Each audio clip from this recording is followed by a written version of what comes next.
What's going on, guys? It's Nick here, back with another video. It's Saturday. It's time to take a look back at the previous week, talk about the most important news out of training camps. I record this on Thursdays each week, so any massive news that drops between recording and upload, I'll pin as a comment. So make sure if something big does happen, look at the comment section, see what I wrote there. So sit back, hit the like button. Let's start things off with the Atlanta Falcons, where nothing really happened. Really excited to see how this offense is going to look this last week. They kind of hyped themselves up a little bit. We will see if that comes into fruition, but no real news out of Atlanta camp. In Arizona, Zay Jones was suspended for the first 5 weeks. He was already basically falling to fourth. I think the writing was on the wall there that like he was going to be their fourth best receiver. He knows how to play all three positions, so he can mix in and out there. And when he does return, he will be utilized on the offense, but there's a pretty clear top three. Marvin Harrison Jr., Michael Wilson on the outside, Greg Dortch in the slot. Camp reports have been really solid between them.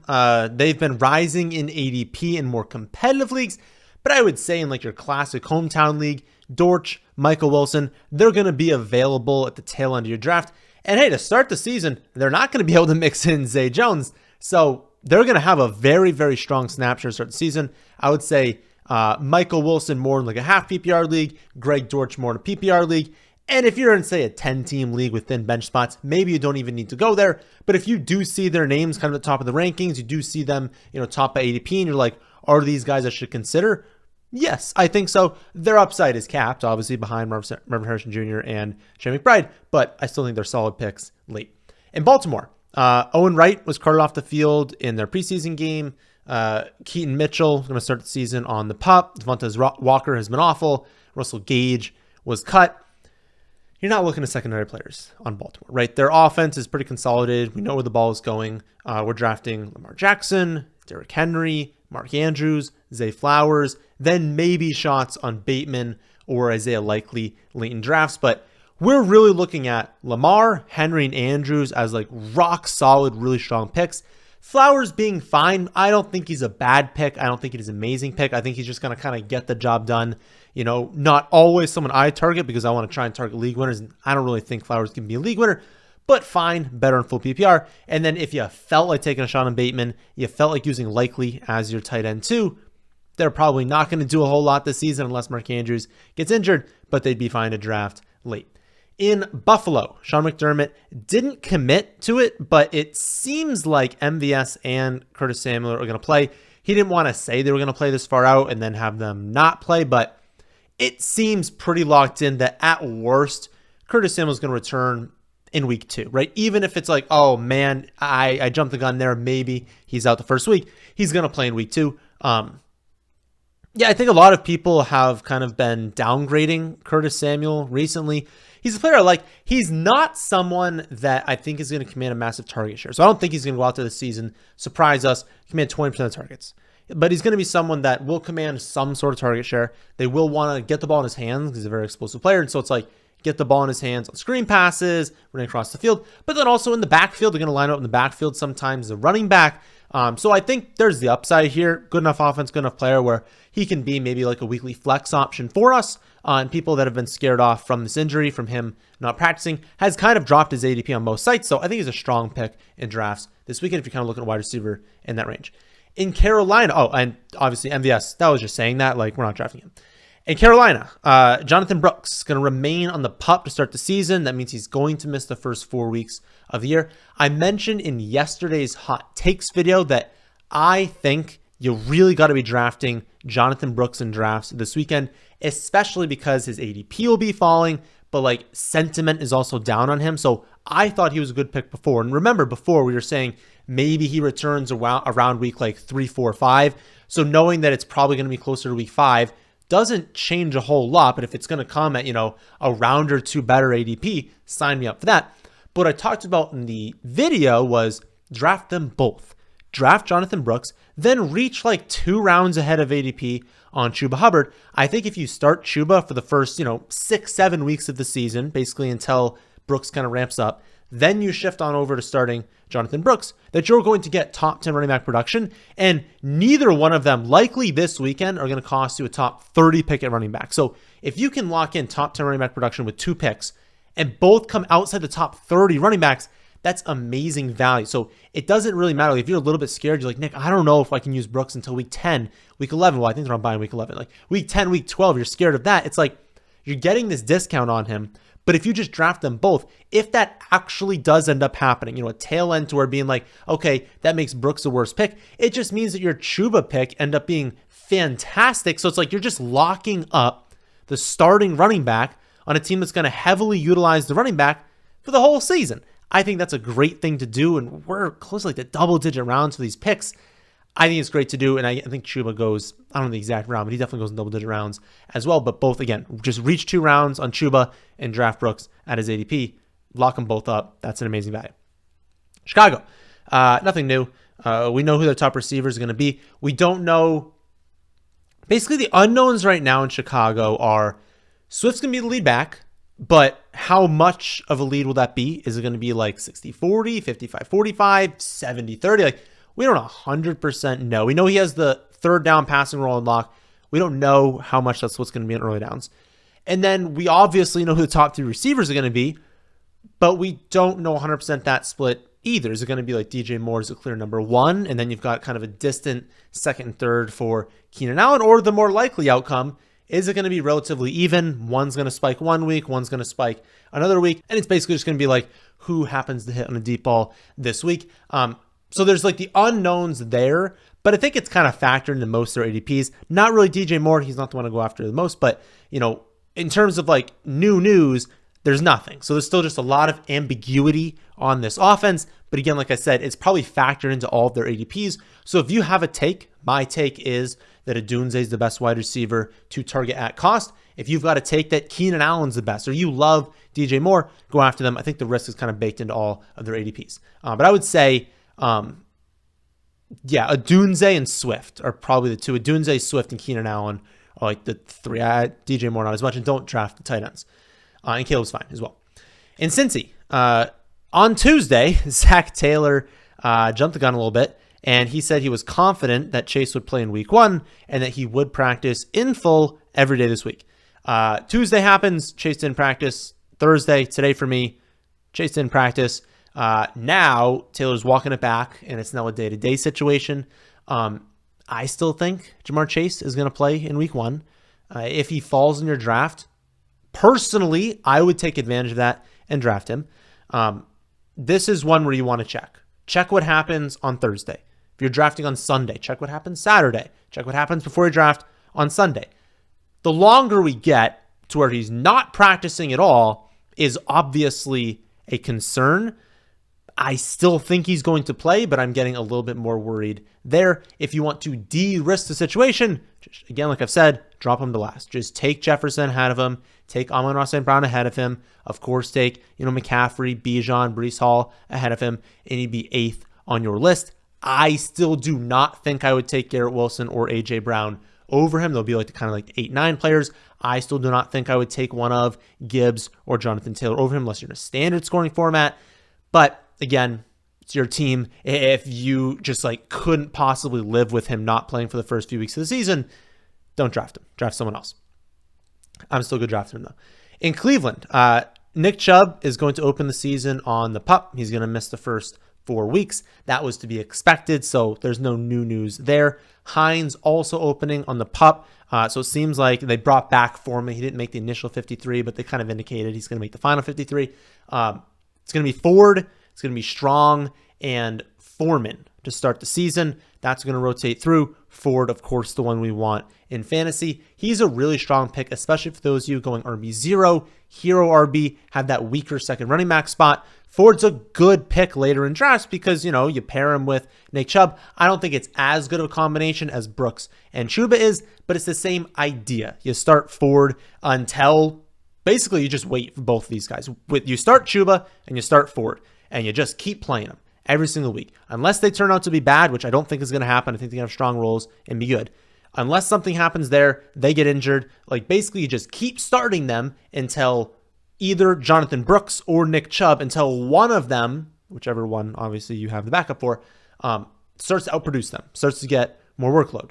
Whether that happens in week 5, 6, 7, 8, 9, 10, it doesn't really matter for you as long as you have both of them. Whenever the crossover happens, you flip and play the other one. I think it really makes a lot of sense this season to get those two, draft them together. In Dallas, CeeDee Lamb got a new contract. He's going to be totally fine for week 1. Draft him like normal. We've been drafting him like normal. That was the least risky situation. So among CeeDee Lamb, Jamar Chase, and Brandon Ayuk, the least risky situation was CeeDee Lamb. We pretty much always knew he was going to sign. I think the next least risky is Jamar Chase, and then Ayuk is the most risky. But yeah, Lamb signed. They also signed 29-year-old Dalvin Cook to compete with a 29-year-old Ezekiel Elliott, a 5'5" Deuce Vaughn, and Rico Dowdle. I still think Rico Dowdle is by far the best running back on this team. He'd be the only one. I wouldn't draft Dalvin Cook. I would not draft Ezekiel Elliott, and we're obviously not drafting Deuce Vaughn. Rico's the only one I'd go after in drafts. It's a little bit annoying that there's an actual world out there where Dalvin Cook and Zeke get touches on the Cowboys, which is so pathetic. There's so many quality running backs that they could trade a 7th-round pick swap for, like literally a 7th-round pick swap for, and they're not going to do it, I guess. They're just going to go with these absolute scrubs. They're going to get them like 3.8 yards per carry, and they're going to not be as good as they could be. So we'll see what ends up happening there. But yeah, Rico Dowdle is the only one. It's a tough situation, but he's the only one you'd want, and I think he's a fine sleeper because it's like, I mean, he's clearly the best running back, so if anyone's going to do it, it's going to be him. Denver. Broncos moved on from Samaje Perine. They're going to roll with Johnson Williams, Jaleel McLaughlin, Audric Estime, and Blake Watson. That's what we predicted to open the summer, what was going to happen. I do think Blake Watson is a distant 4th. I would imagine he's inactive on game day, at least to start the season. I think all 3 of these other ones have relatively decent ceilings. To start the season, they will not because everyone is healthy. Everyone is just kind of in their roles. As the season goes along, as certain ones of them, overperform or underperform, as we see injuries, that's when we start to see the value of these players. So I don't know you're going to be pumped very early in the season, but we know with 100% certainty that they are going to target their running backs aggressively in the receiving game. Like Bo Nix drops it off a ton. Last season, they targeted running backs just in general without Bo Nix, obviously, at the highest rate in the league. Like we're going to see a boatload of targets go to the running backs. I think McLaughlin is a fantastic sleeper in the later rounds. Javonte Williams has definitely risen up my board recently, but even Estime being the one that's not really going to catch many passes. The other 2 are great because they're going to catch a ton, but then Estime is great because like if something ever happened to Javonte Williams, Estime walks in there and is an easy must start for us every single week. And who knows? They really like him. Maybe he can push for more playing time this season. They also cut Tim Patrick, which was definitely a surprise. I thought they liked him a lot. But he's getting up there in age. He signed with the Lions. I don't think he's going to make much noise over there. But basically, we're targeting Sutton in the passing game, not anyone else. If you're a Josh Reynolds fan, if you are a Marvin Mims fan, I'm a Marvin Mims fan, and I'm still not really drafting Marvin Mims. But if you like Mims, you like Troy Franklin, you like, again, Josh Reynolds, okay, they're better picks than they were last week. And if you're in a deeper league, you can go for them for most of you. 10, 12, even 14 team leagues. Sutton and the running backs. That's really all you need to worry about. In Detroit, Gibbs and Laporta both returned to practice.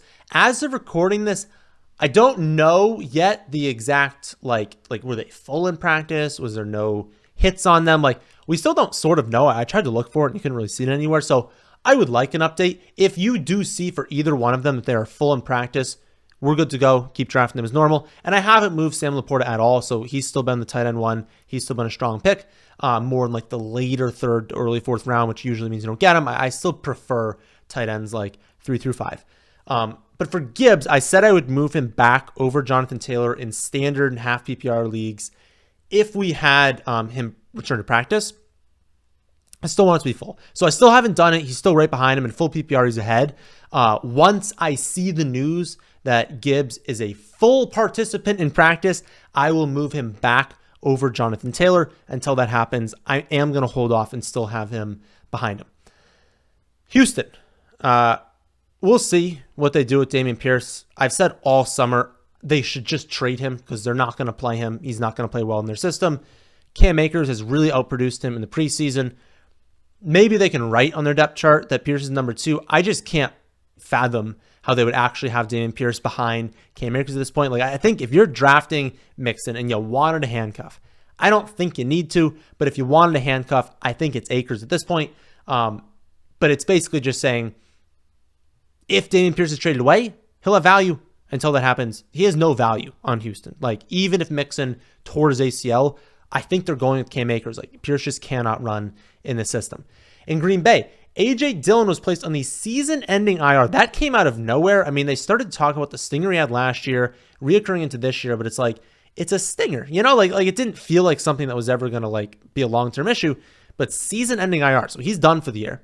Marshawn Lloyd placed on the PUP, so he's done for the first 4 weeks, and he barely practiced at all in camp. So they're opening the season with Jacobs and Emmanuel Wilson as their top 2 running backs for at least the first 4 weeks. Now, they can still trade for someone. They can be someone that goes after Khalil Herbert. They can go after Dameon Pierce just talked about, Miles Sanders. These running backs we've been mentioning that's like they don't really have a role in their team right now, and someone will give them something for them. So they're still out there, but like, I mean, we're not that far away. You guys are watching this a week and a day away from the Sunday games, but less than a week away from week 1 for other teams. Game plans are already being implemented. Like, for a running back to come in here, remember Christian McCaffrey? Was it 2 years ago or something? Whenever Christian McCaffrey came to the 49ers. Took him a few weeks, right, to really ramp up. So regardless of what happens, you're going to have Jacobs as not a featured running back, but a close to featured running back to start the season. Going to have immense value. And that's important, right? Like, these first few weeks do still matter. And they're also going to be really high scoring weeks in fantasy because there's no buys, there's not many injuries. So you're facing teams at full strength. Even like, you know, your cousin over there that drafted a terrible team that has no depth is probably going to have an okay team to start the year. So you're going to need these really big games to open the year. It's really valuable having Jacobs in what I believe is the 3rd round in all formats right now as your 3rd pick, probably going to drop 4 nukes in a row. Really valuable there. So I maintain he's a phenomenal pick. I'm flag planting Josh Jacobs as a league winner this season. I hope that you guys have been all over him on Underdog. I've been hyping them up all summer. Still number 1 running back over there. He's a great pick. Draft him this weekend. In Indy, nothing really new. Don't draft their tight ends. Alec Pierce is probably going to open the season ahead of A.D. Mitchell. They've been hyping him up a ton. I still think A.D. Mitchell is just too talented to actually play behind Alec Pierce, so I think it's going to be pretty quickly before he takes over there. Downs also has not returned to practice yet. That's not amazing. I doubt he's going to play in week 1, but they didn't put him on the PUP. So when you have some players with injuries right now and you're a little bit worried about when they're going to return, teams would have placed them on the PUP if they were thinking around week 3, 4, 5 for their return. They're just going to be like, you know what? If I thought you were going to return week 4, let's play it safe. Put you on the PUP, get me another player on the active game day roster, and then, you return week 5, 100%. If they're not going to do that with Downs, given how much they like him long-term, how important he's going to be to the offense, it indicates he's going to return probably in the first 3 weeks. So I'm thinking week 2, 3 for his return. Been suppressed in ADP a decent amount. You weren't drafting him to begin with as a player you're going to start. So good pick. I think Downs is a really good pick right now. And again, A.D. Mitchell over Alec Pierce. In Jacksonville, nothing new. Christian Kirk seems good to go. So if you're concerned about the calf injury, seems like he's going to be fine after that. Don't let that scare you off from drafting him anymore. But yeah, there's really nothing to report out of Jacksonville. It's going to be pretty much what you think on offense. Kansas City, they cut Deneric Prince in favor of Carson Steele. But then they went out and they signed Samaje Perine to the practice squad with the intention of activating him at some point. I don't know if that's going to happen in week 1, 2, 3. I don't know. But the intention there is to activate him. And they said maybe use him in the McKinnon role, which would really stink for us. I've just been hoping that Pacheco would be featured this season. I think he's capable of it. I think he'd be great in that role. Maybe it was wishful thinking. Certainly don't know at this point. It could still happen, but Carson Steele balled out. Like, let's be honest. Carson Steele balled out in the preseason. I thought they could have easily gone into the season with just those two as the top ones, with CEH after that. They're going to call Carson Steele like a fullback, but it's kind of scary because he can be used as a goal line back. He can be used in the receiving game. He can be used as a change of pace back. And so then if you also add in Samaje Perine, if they activate him as well, we've got 2 running backs that honestly they'll trust in the red zone. They'll trust in passing downs.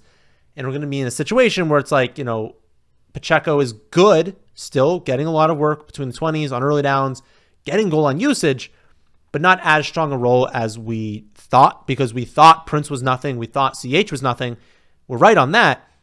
Didn't think Carson Steele would come out of nowhere, and didn't think that they would get P. Ryan. So we'll see. But I've moved Pacheco down. He's clearly behind Derrick Henry, Kyron Williams, Josh Jacobs at this point. A hair behind Etienne. I've moved him behind Etienne as well. Again, still a good pick. If you can take him behind those guys, he's still a quality running back on Kansas City. There's a ton of touchdowns to go around. He'll be good this season, regardless. He's not going to be bad this season, just not as much upside as before. And I wouldn't want him as much as a hero in a hero RB build.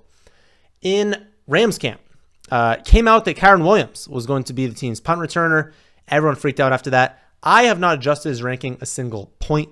McVay loves this kid. Like, this is really just McVay being like, how else can I get the ball into Kyron Williams' hands? Only 3 players last season averaged more than 2 punt returns a week. So the overwhelmingly likely situation here is that they didn't trust anyone. They're like, okay, I'm not losing a game on a punt return. Go out there and fair catch the ball, or once a game, return it for a couple yards. So he's basically taking 1 extra hit per week. And it's not like he's out there running wind sprints, right? He's probably going to run an extra 7 yards and like probably just still play that possession. So is it ideal? No. I would like him to not take that extra hit every game because, I mean, the hit in the punt return is a little bit more risky. And I think, remember a couple of years ago when they initially were going to use him and then he got hurt for the year, it was on a kickoff return. Like, it was on a special teams play, and they were actually going to use him that year, and then he has a high ankle sprain and he does nothing the rest of the year. So it can add risk. But again, I haven't changed it a single point. I don't think it's something you should change your opinion on. If you like Kyron before, congrats. You're going to get him a few spots later in drafts. Would be more likely to get him. Doesn't change my thought on Corum. Doesn't change my thought on Kyron. Only other news is that Higbee will open the season on the pup as expected. Colby Parkinson will be their tight end 1 to start the season. He's an interesting option later on if you want to double dip, start the season with him, then figure out what to do after that because he's probably going to start the season as a decent streaming option. Chargers camp. Kamani Vidal did make the initial 53-man roster, so it's Gus, Dobbins, and Vidal to start the season.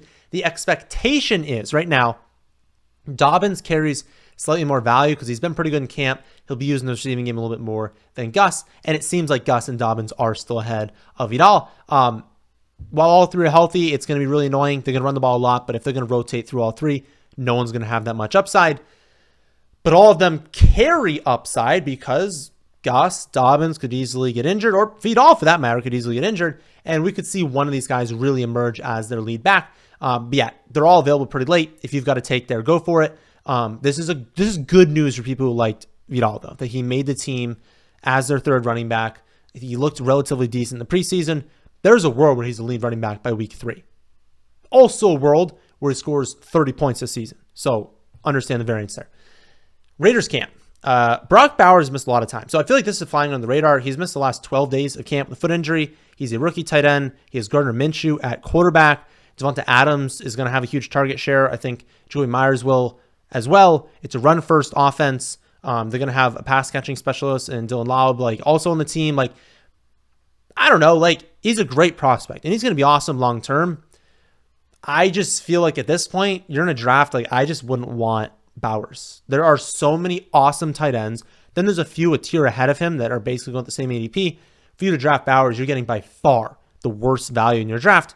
If you exit the range of Ferguson, Engram, and Njoku, it's a cliff. Wait till the final rounds and double dip there. Don't draft Brock Bowers, in my opinion. It's just trade for him. If you really like him, he's going to start the season slow. Trade for him week 4, week 5. In Miami, people saw they only kept 4 wide receivers, and they started to get very excited about Malik Washington. I get it. I loved him as a prospect. I love the potential of this landing spot.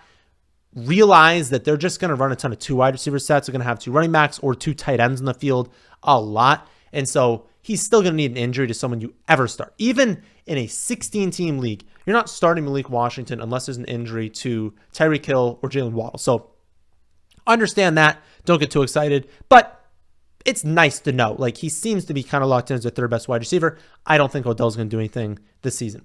In Minnesota, they waived Kene Nwangwu, and then he signed with the Saints, but then failed his physical. So I don't know if there's something going on there. By all accounts, he was having a good camp, so I don't understand what's happening in that situation, but he's not on the team anymore. Pretty locked in. Aaron Jones, Ty Chandler. we should expect virtually every single running back touch to come through those two. And it's still a good offense. I feel like people kind of poo-poo the Vikings right now because Sam Darnold's their quarterback. This is a team that's got a lot of great skill players, a phenomenally coached offense. They're going to be pretty good. And let's be honest, we've all loved Aaron Jones at times because he's a great player, great explosive player, great running back for fantasy as well, but just great running back in general. But Ty Chandler's explosive as well. He looked great to close last season. These are two quality running backs who are going to get a decent amount of touches every week. Are they ones I want at running back 1? Of course not. Running back 2 on like a 10-team league? Of course not. Well, of course not for Ty Chandler. Aaron Jones can maybe do that. But they're still good picks. They carry a ton of upside if the other one gets injured.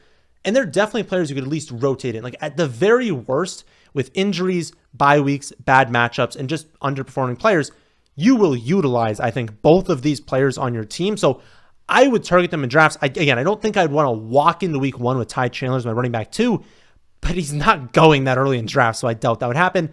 Aaron Jones, honestly, I'd potentially be okay with it because it probably means you overloaded other positions. I just wouldn't reach an Aaron Jones, but both of them, I think, if you can get them remotely close to their ADP, go for it this weekend. In New England, Brissett was named starting quarterback. That's not a surprise. The whole thing there is basically like, you start with Brissett, you're going to get pummeled, right? First few weeks of the season. At Bengals versus Seahawks might be a winnable game, but then at Jets, at 49ers versus the Dolphins. You're going to get smoked in those games. So you can't really put Drake May out there, go 0-5, and then be like, now what? We can't really go to Brissett. That's going to roast his confidence. Then what do we do all season? We flip-flopping these two. So you put Brissett out there. He gets annihilated in these first 5 weeks. We don't need Drake May getting crushed and sacked like 8 times because the Patriots have a terrible offensive line, bottom 3 by most metrics. They're going to get crushed by the Jets, by the 49ers. So it's like, you don't really want to put May out there. So May is going to start at some point. Probably, I would say if they're 1-4, he probably starts in week 6. He might start before that if it's really bad for Brissett. If you like him, still good drafting him. Obviously, you have to draft him as your 2, and if it's in Superflex, maybe your 3, because he's not going to start the season, so you can't get those points there. But when he does take over, the skill players aren't great, but they're better than last season, and he's mobile. So I'm good taking him as your 3 in Superflex, as your 2nd in the double dip in a redraft league, because if he can add 30, 40 yards a game on the ground, rush in a few touchdowns, they're going to be losing a lot of games, so he's going to have that mobility late in games when they have to, drop back a lot more and then run it. But even just like having to elevate their pass play, rate in the second half of games, eventually Kendrick Bourne will return. That'll kind of help things out a little bit. So I think Drake May has upside, and you're going to get him for completely free. I mean, on Underdog, he goes around pick 200 in a redraft league and be your final pick. But yeah, I think that's why. Don't panic. Don't think, oh, Drake May's bad now. No, they just don't want him to get killed in the first few weeks. New Orleans. Shaheed missed a good chunk of time to close camp. Should be good to go in week 1, confirm that, but he missed a lot of time in camp. And honestly, he's more of a best ball pick than a redraft pick. I really wouldn't be going after him in redraft leagues. They placed Kendra Miller on the IR, not the season-ending one. They said he can return, but they hate him. I wouldn't draft him. It's really going to be the Kamara and Taysom Hill show in this backfield this season. Going to be frustrating to watch at times. Does not seem like the Saints are going to be very good on offense, but it makes Kamara, it makes Taysom Hill pretty good picks in fantasy if you can use Taysom Hill at tight end spot. Again, they signed Wangwu. I would have been interested in that, but then he failed the physical. So again, I don't know what's happening there. In Giants camp, nothing. Neighbors is really good. Singletary going to be featured until Tyron Tracy Jr. is like good to go. I don't know exactly when. Again, no pup for Tracy, so first few weeks he should be good to go. Full PPR. He's an interesting flyer late in drafts, but Singletary is the one you want, especially to open the season. Would be a pretty good pick for, again, RB0, hero RB builds, getting that second running back spot. Obviously if Tyron Tracy is not starting the season healthy, he's going to have a potential feature role to start the year. Jets camp. Robert Saleh said that Mike Williams will be available in week 1. Said they're going to be smart, though, with how they use him. So he's going to be available. He's not going to go out there and have an 80% snap share. But the fact that he's his timeline's been beautiful. His return to practice, they've slowly ramped him up, gotten him onto individual drills, finally working him into team drills, going to ramp him up to start the year. You're not going to use him for the first month of the season. I still have no idea what's actually going to happen for Mike Williams, but the expectation is ramp up for the first month, fully unleashed close to week 5, 6, 7. And when he's unleashed, he's probably by a good margin going to be their second best wide receiver. Will there be too many targets to Breece Hall, to Garrett Wilson to really matter for him? Maybe, but I still think he does have upside, of course, having Aaron Rodgers as quarterback. I've gotten a lot more from him recently. He's the 63rd wide receiver off boards right now. That's a throwaway pick. That's a free pick. So I have him 58th. I think he's worth taking a shot, a little bit ahead of his ADP. In Philly, nothing. They added Dotson last week as we went over, but their offense is going to look exactly like you think it's going to look. In Pittsburgh, no news on Ayuk. I'm still drafting Pittsburgh players under the assumption that Ayuk is not traded there. It's the most likely outcome, but I don't know. If something happens, I'll pin a comment.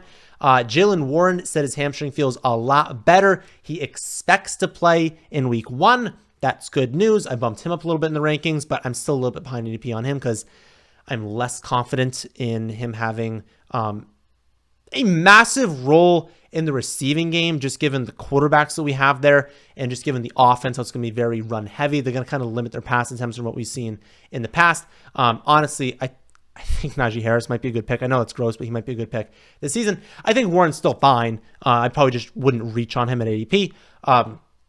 Roman Wilson as well, getting closer to return. For those of you in deeper formats, maybe take a shot on him, but 10, 12 team leagues, don't really need anything there. San Francisco, massive news on the running back 2 front. Elijah Mitchell placed on the season-ending IR. That means Jordan Mason, who's been amazing in camp, is going to be the direct backup to Christian McCaffrey. He will get some weekly usage even when McCaffrey is healthy, and he's going to be one of the most important handcuffs you can make. If you draft Christian McCaffrey, you need to reach on Jordan Mason and draft him as well. Just lock up running back 1 for that offense. And even if you don't draft Christian McCaffrey, Jordan Mason is still a very strong pick late in drafts. And who knows, you draft him, the McCaffrey owner is probably coming after you after the draft, sending you a trade offer, and you can probably get a return on that pick. I wish we had 2 massive bits of news. Again, as of recording this, I don't know what's happening with Ayuk. Still not practicing on Thursday. Definitely a situation I do not enjoy. The most risky of the 3 because I don't even know what team he's going to play for or if he's going to keep holding out into the season. My guess is still that he will remain in San Fran, but I would be lying, and anyone is lying if they tell you they know. I did start off my 16-team league draft the other day with CeeDee Lamb, Nico Collins, and then Brandon Ayuk. So I'm just adding all the risks to my team, but I'm someone who takes risks. I'm someone who's totally okay. If Ayuk doesn't play for the first 2 months of the season, I think that pick was worth it given where I got him. If you are someone who, if Ayuk does not play for the first month of the season, like your face is going to melt, then don't take him, right? Like he still goes in a range where there's so many wide receivers that are very similar to him.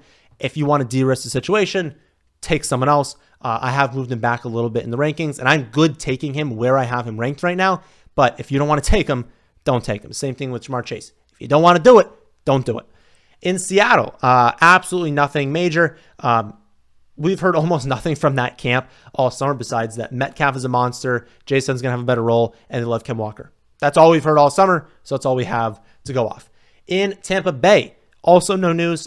They keep praising McMillan. They keep praising Bucky Irving. They remain great late-round sleepers, but nothing else there. In Tennessee, starting to look like Pollard's going to be the 1A and Spears going to be the 1B. I know I've talked a lot this summer about how I think Spears is better, and I do still think, if I had to guess, Spears will score more fantasy points this season, but we don't really know exactly what the split is going to be. Right now, my guess is it opens as a 55-45 split in favor of Tony Pollard. I do now have Tony Pollard 1 spot ahead of Spears in the ranking just because he is going to open the season ahead of him, and he does go, at this point, probably a round and a half ahead of him by ADP. If you had to choose Pollard at ADP or wait a round and a half to take Spears, I would still wait the round and a half and take Spears.